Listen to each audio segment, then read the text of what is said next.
Well, hello again, my friend, and thank you for joining me as we continue our journey through Genesis, looking for the portraits of God to help us know Him better and better every day.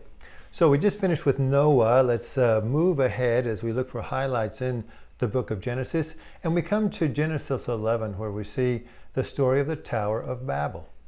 The population of the earth had been restored, but now man was getting full of himself again. Check it out here, as we're going to discover the Lord as our ego breaker. Take a look at it with me in Genesis 11:4, will you? So they said, "Come." Now this is the residents of Babel, the leaders there. "Let us build for ourselves a city and a tower whose top will reach into heaven. And let us make a name for ourselves. Otherwise we will be scattered abroad over the face of the whole earth." Now if you know the story, you know what God did. When He saw this happening, He decided, well, these guys are getting, too full of themselves.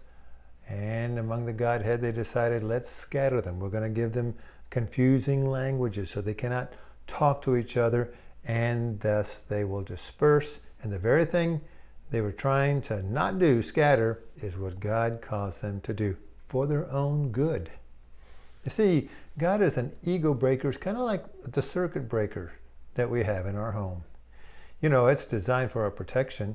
When the current gets too heavy, too many things plugged in, it pops the circuit, everything just goes dead, so that you can fix whatever the problem is, so that you don't have a fire and really cause some massive destruction.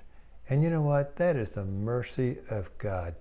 The way He deals with our egos, both at a societal level, but even at an individual level, is designed to protect us from really serious damage down the road. Reminds me of one of my favorite stories about a young preacher in Scotland.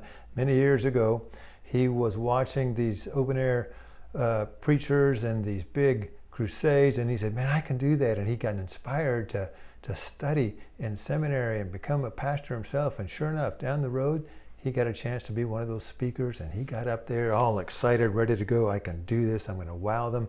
He gets up there, but it just went dead as a hammer. And you can tell as a speaker when you have the crowd and when you don't. And as every few minutes went by, he got more and more downcast, so that when he was leaving the stage, his shoulders were slumping. He was discouraged. He was embarrassed. And as he went backstage, a wise old pastor followed him, put his arm around the boy and said, "Laddie, if you'd have gone up the way you came down, you'd have come down the way you went up." God has a way of throwing the circuit breaker. That which we think we can do in our self-sufficiency doesn't work. Comes to a grinding halt. We're embarrassed. He wants humility. He's building that in. That's why this whole story is something I love.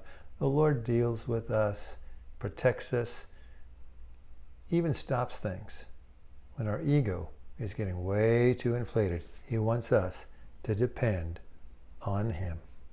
So, until next time, be listening for those whispers of God, because He loves you enough to be your ego breaker.